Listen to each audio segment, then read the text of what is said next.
Hey everybody, I am going to break down tactically the Man United Chelsea drubbing yesterday. I will say first of all, this is a tactical analysis, but I want to say the team spirit from Manchester United was absolutely first class. You can see the togetherness in the squad.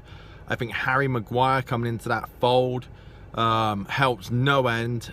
He seems like just a great bloke, great guy. And Scott McTominay as well showed a lot of leadership yesterday. Love that lad. So let's break it down as well. Jose Mourinho made some very good points on Sky Sports yesterday. There's one that I couldn't agree more with, the principles of defending.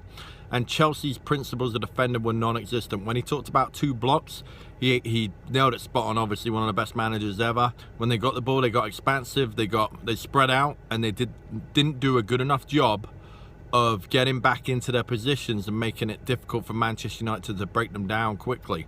And they were there for the pick. And I've heard people say Man United were lucky or Chelsea were unlucky. That's absolute bollocks. Goals change games. But Chelsea were always going to be there for the taking because their principles were so far off the mark where they should be.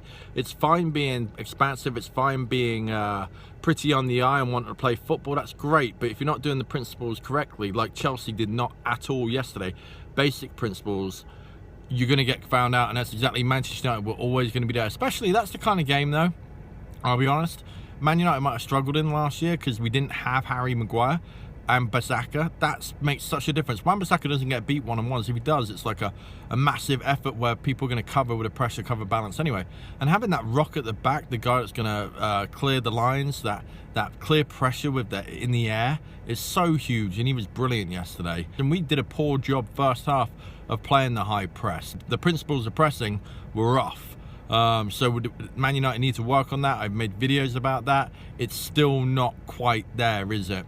But it's getting better. On the break though, counter-attack, we're gonna be terrifying this year. If teams do not break us down, which we're gonna have a much harder time doing now, because of that back five. De Gea and the four is top class now. Yes, our midfield you might say is weak, but let's get into a different point. Paul Pogba was brilliant yesterday. Why was he brilliant? Well, I'll give you one reason. Scott McTominay. He is not getting enough credit for his performance yesterday. He was absolutely magnificent. I've not really seen anyone play that well in a Man United shirt in that anchor role since, I hate to say it, since Michael Carrick. It's been that long. I mean, he's a different player to Carrick or Keane. They're all different players. But the way he was screening the back line, the way he was moving the ball quickly, and that was the key. He was moving the ball quickly. That meant that we could play quicker. It's not that complicated. Paul Pogba then didn't become suffocated because Chelsea could not say, okay, we're going to double Paul Pogba, we're going to put early pressure. Paul Pogba just needs that bit of space, and because of McTominay, and Pereira just did about enough. He was about good enough to make it work. He was lively enough to make it work. And obviously Martial is going to be terrifying. Rashford's going to be terrifying. It was so great to see Daniel James come on and score that goal. His speed is going to be really hard for defenders who've played 80 minutes on the legs to cope with. And obviously Lingard did a very nice job pressing. I thought he was everywhere as well. I've spoke before about how good he is at that pressure, how good he is at that work in the transition from losing the ball. Lingard's the best player in the club. He's kind of like Danny Welbeck in that way. And don't mock that. Don't ever think Danny Welbeck. Danny Welbeck was a magnificent player at transitioning from losing the ball to gaining the ball back. And Lingard's exactly the same. The goal against Tottenham last year, that Paul Pogba pass was brilliant. Rashford finishing. It all came from Lingard intercepting the ball. He reads that so well. Lingard's vital for Man United this year. He'll have a really good season, I guarantee it. Maybe not statistically, but he's going to have some good games in the way we play. 100%. United weren't lucky. Yes, we have a lot of things to work on. Yes, our principles may be a bit off, but Chelsea have a lot to work on. Their principles are absolute shambles right now, and it's going to take them time, and I do worry about them because they've lost their best player. They don't have the same depth. I mean, they've got 100 players that are out on loan, I know, but they don't have that same quality they have had, and I think Frank Lampard's going to struggle a bit this year.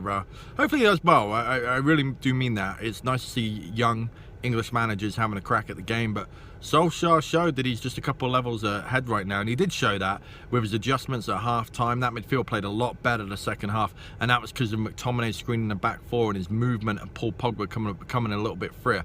It's all about transition football, And when you lose the ball, what you're doing. When you win the ball, what you're doing. And United did that a lot better than Chelsea yesterday.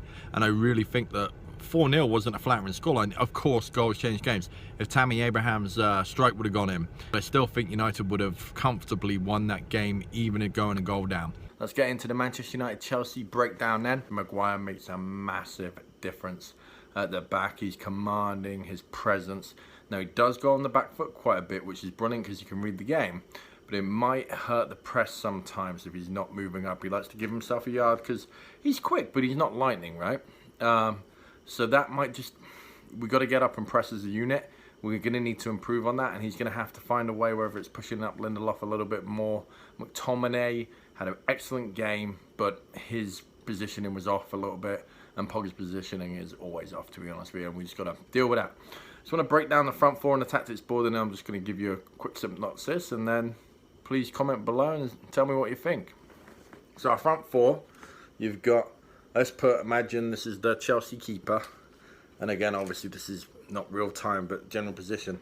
Really, United played a 4-2-4. I would call it a 4-2-4, 4-2-3-1, lopsided 4-2-3-1. Definitely is not a 4-2-3-1, by the way, because these guys, Rashford, Martial, are playing on the same line, whereas this guy's always a little bit deeper. That's the same with James.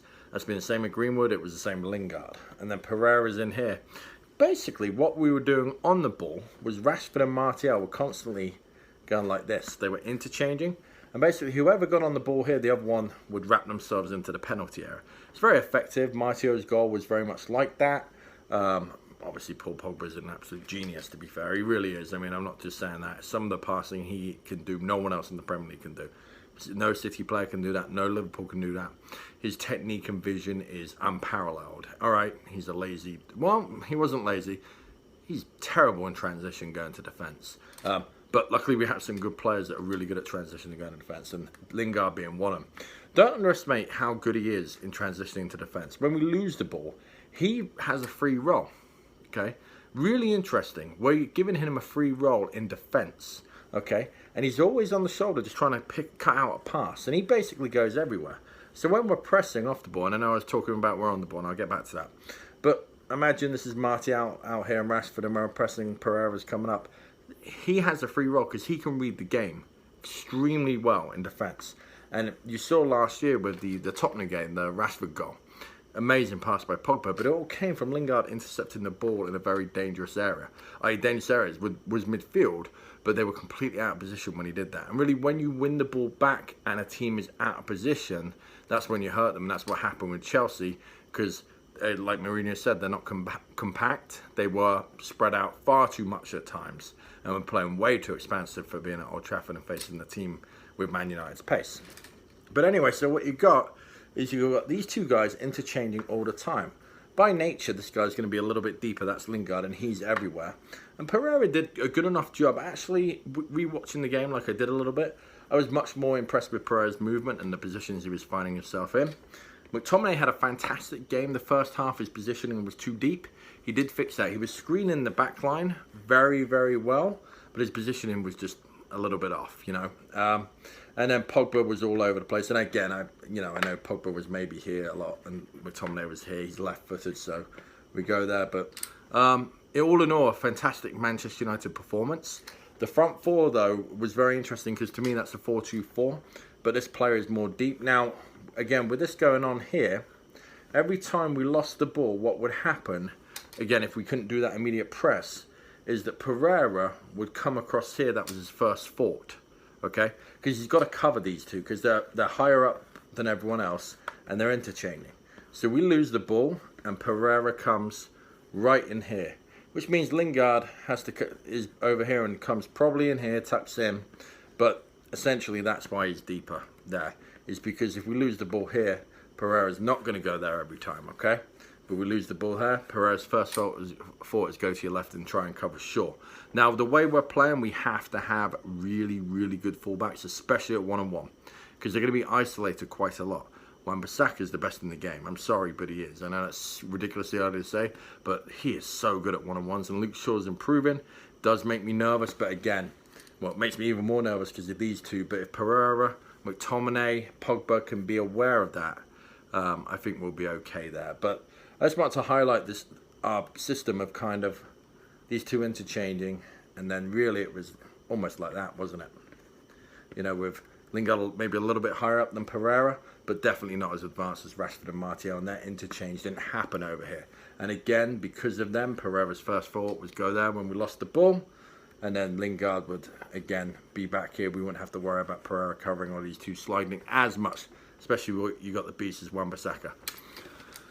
I do have to say Harry Maguire was absolutely outstanding for a debut game, and he makes a massive difference because he's going to clear pressure so often with his presence, with his aerial ability. That's such a huge relief for Manchester United, and the players in front of him can really play then because they know he's behind them. Lindelof is a very, very solid centre-back as well, and them two are going to make a great pairing. Our defence is one of the best in the league. It will be one of the best in Europe. McTominay really impressed me. He moves the ball a lot quicker than Matic, which allows Pogba to not be suffocated by the other team. Because if the ball's moving slow, they can just pin him in, and he'll lose the ball a lot. But the way we're playing now, we're quicker in that midfield, with McTominay passing quicker than Matic, Pereira darting around. He kind of played like Herrera did, let's be honest. He's not a world beater, but he can do a job in there. Let me know your thoughts. I thought great display. We'll have a good season this year as long as they don't lose their head. I don't think they will. They've got some leadership in there with Maguire. He's a freaking beast, the lad. So let me know what you think. Like, subscribe. Tell me what you want. Tell me if you want me to break down situations. Tell me if you want me to break down individual performances, group, team. If you want me to talk about why we're overlapping, when we're overlapping, why our line is where it is, where is our line of confrontation, why are we deep, all that stuff, our width. Let me know, and I'll break it down for you. Thank you so much. You have a wonderful day now. Hey, like and subscribe to this this video. Well, like the video, subscribe to the Flying Pig United, and I'll get back with you some more tactical analysis of our game against Wolves. Cheers.